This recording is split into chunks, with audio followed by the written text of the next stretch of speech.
Hello, thank you everyone for coming. A lot of water.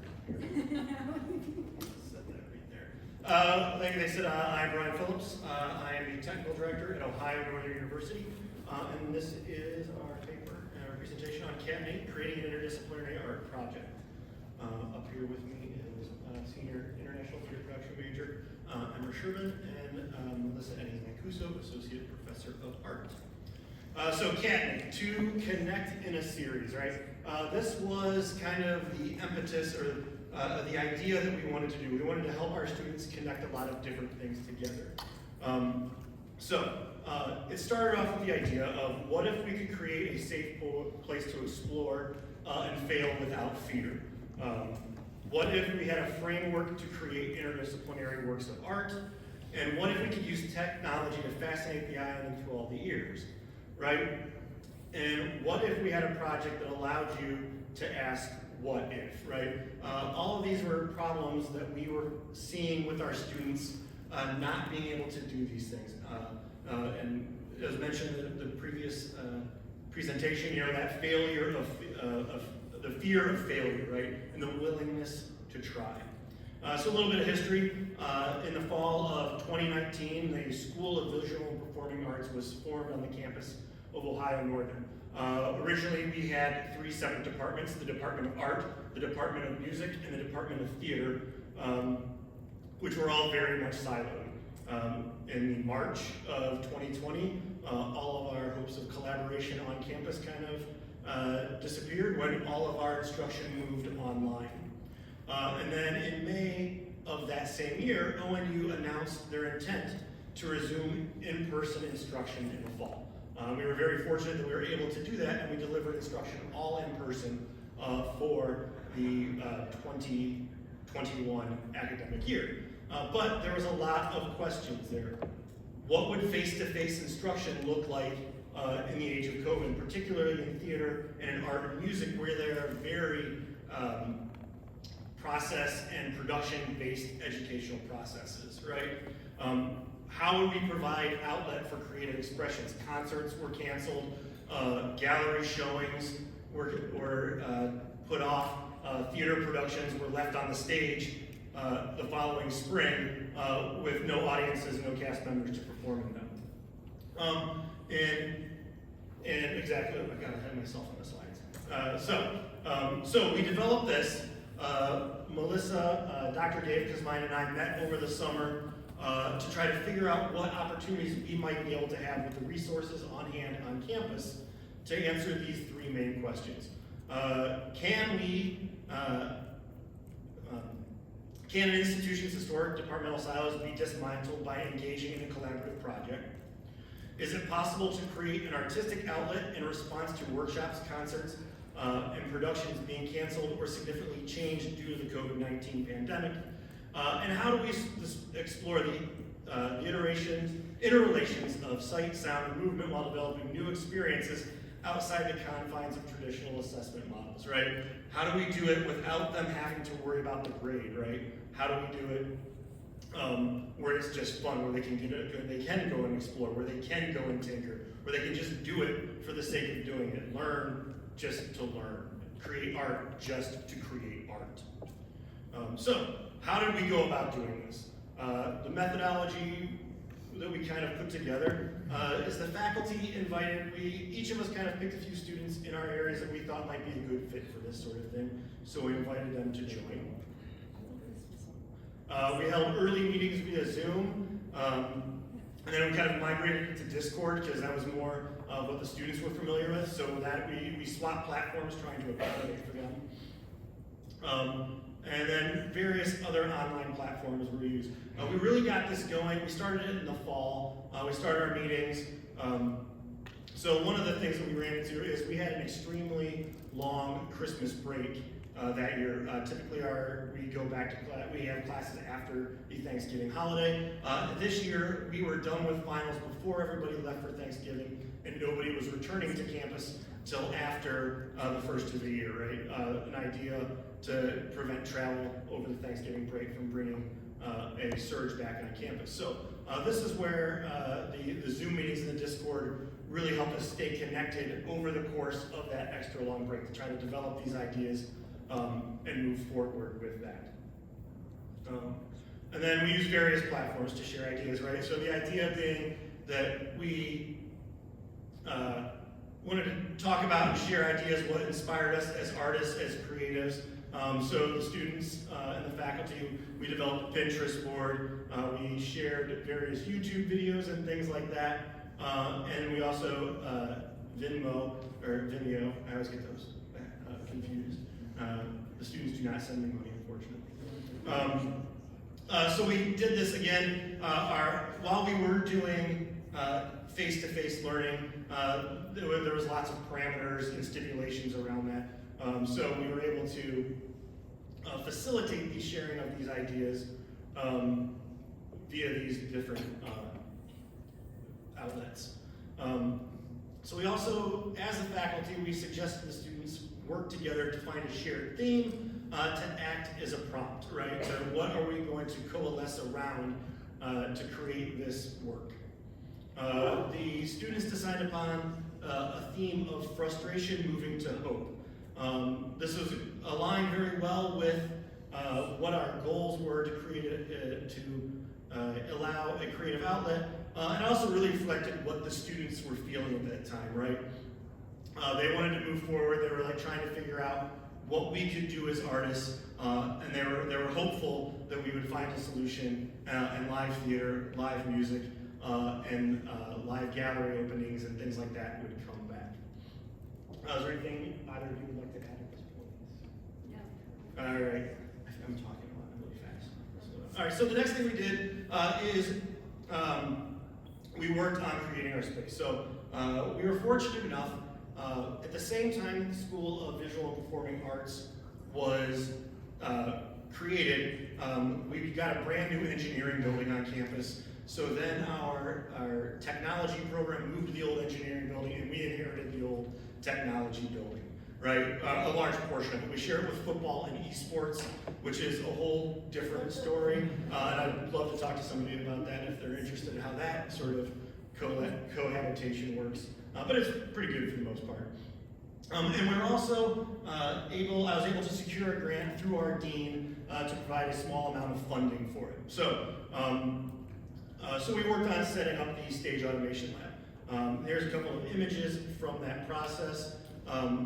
Basically, what we started to do was go around campus, figure out what equipment that we had that was underutilized.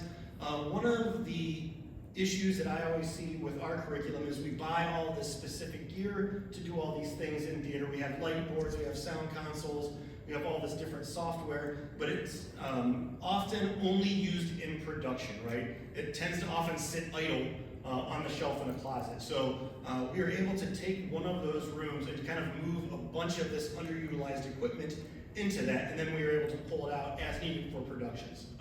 So we were fortunate enough to have a Creative Conner stage automation system. So we have a couple of axes of motion that we can use, a couple of deck tracks, and a couple of hoists.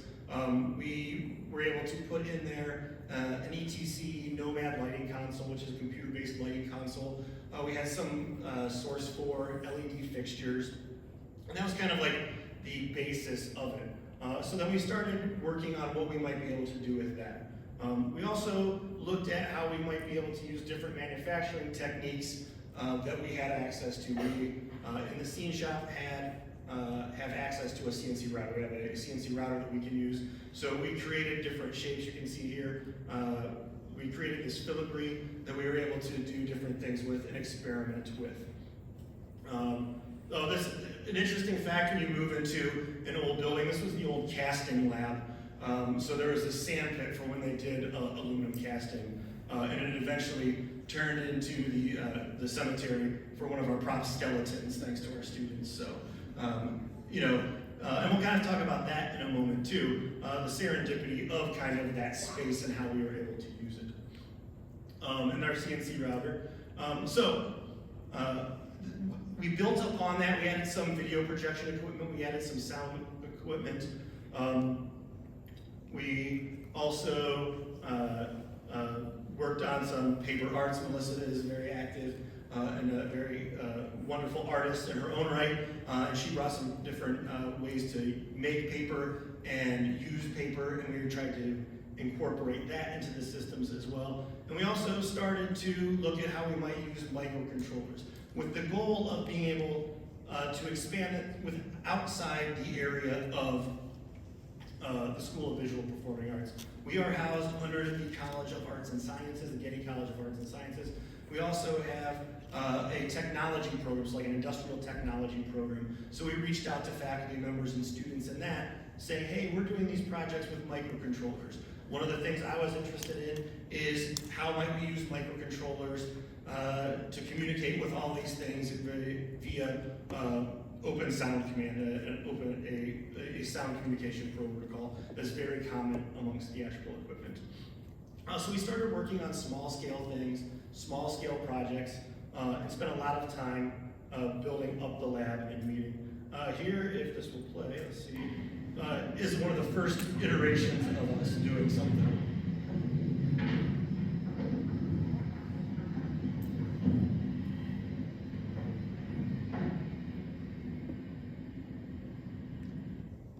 All right, and that seems pretty simple, but one of the things I didn't mention is the context. We talked about the history. Ohio Northern has like 2,800 students. There are about 100 majors in the whole school. So we're working with a very small student population without a lot of exposure to it, to a lot of the different technologies and things like that.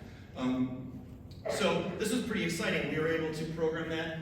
In that case, it was all position-based movement, so they were able to get the show control basically using OSC from the automation software to talk to the lighting console to fire off the cues when specific positions were hit within that movement. So that was really exciting for them. They had not seen anything like that before. They didn't realize what was possible. Again, this is another video, and you can kind of hear it.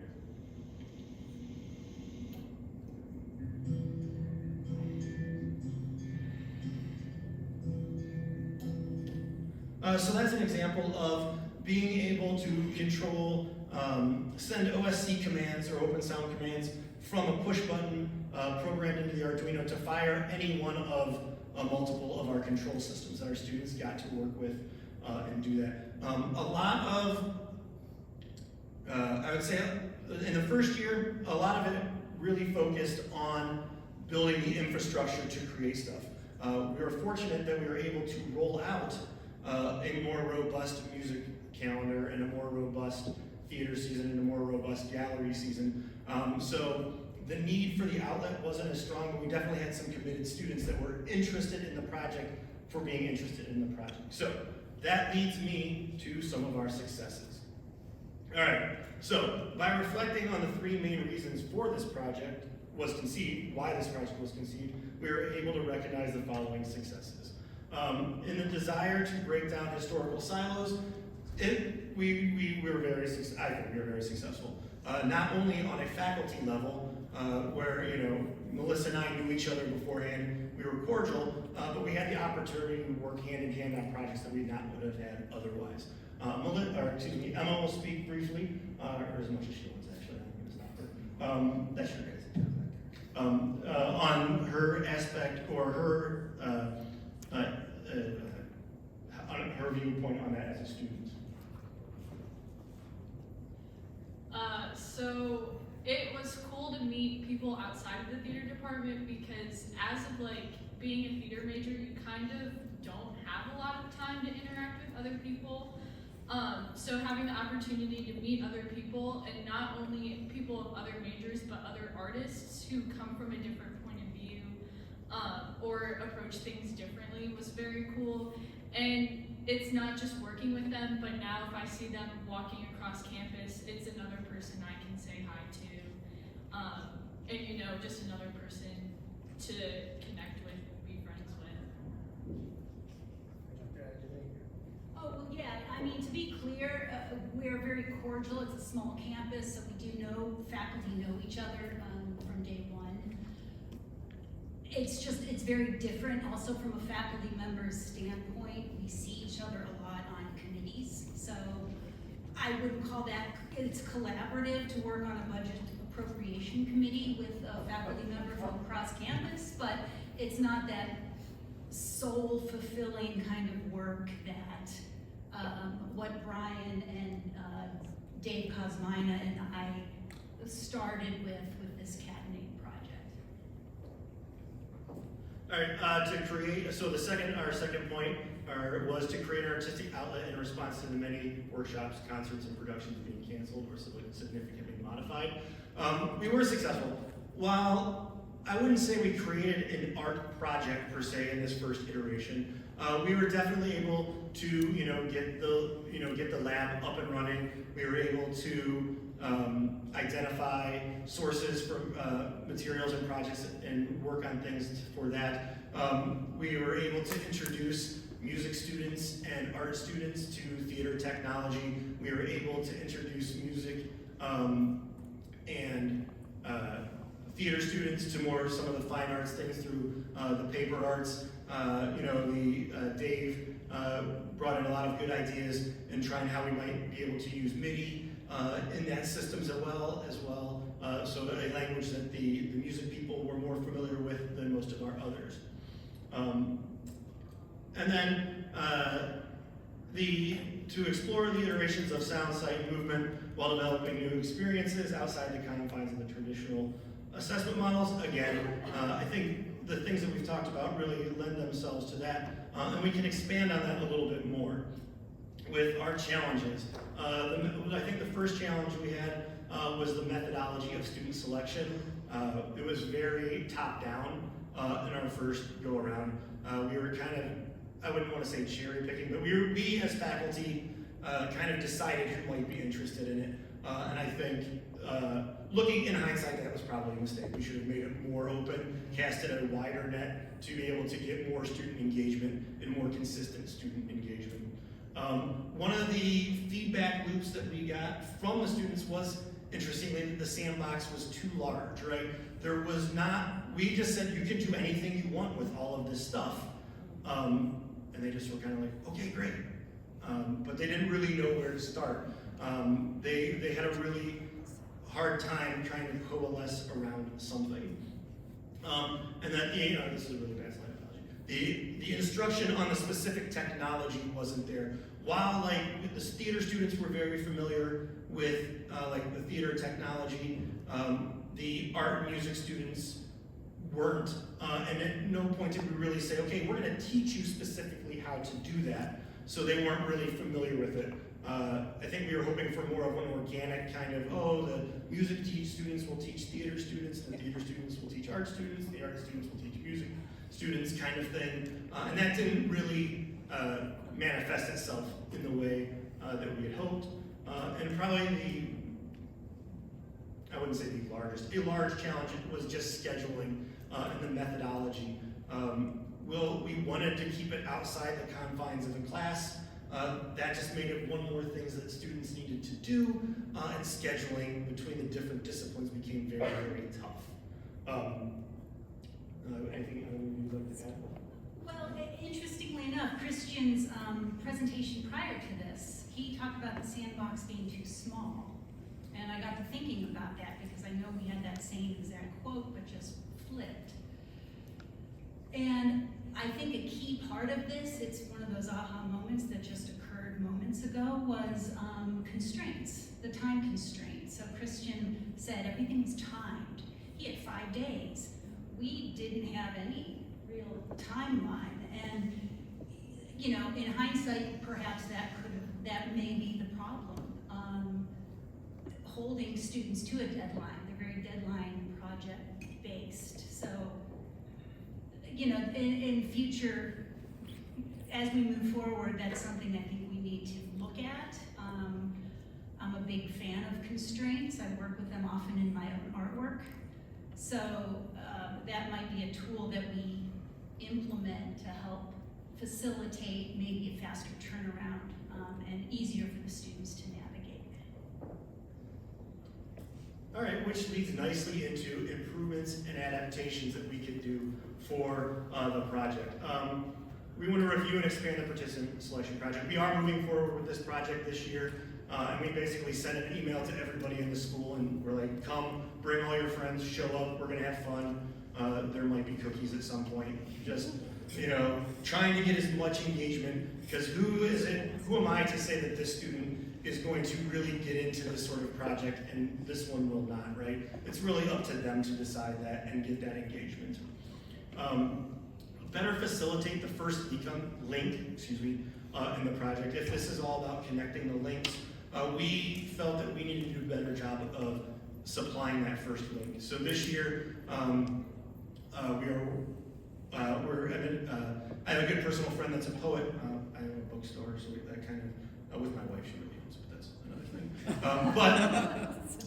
We have a good personal friend that's a poet. He's a factory worker at Jeep in Toledo. He's got a very gritty life history, very different from what most experiences that our typical college student is. So he generously provided us a bunch of copies of his poems. The students are now reading through those to pick one or two that they can use as a prompt to create their environment. And we chose poetry because since we've already had, there is no necessarily theatrical element to it inherently, no music element inherently, or no physical artwork inherently. It's the words, and then they can bring whatever they want to it for all of those other elements. So we thought that might be a good way to facilitate that. And then find a consistent time, do a better job of actually scheduling it. We did a lot of doodle polls, we did a lot of emails, we did a lot of everything to try to do that. But I think we're just gonna pick a time, say this is when we're gonna meet. If you can be here, great. Maybe try 2 opposing times throughout the week, so that way conflicting class schedules and rehearsal schedules aren't quite so burdensome.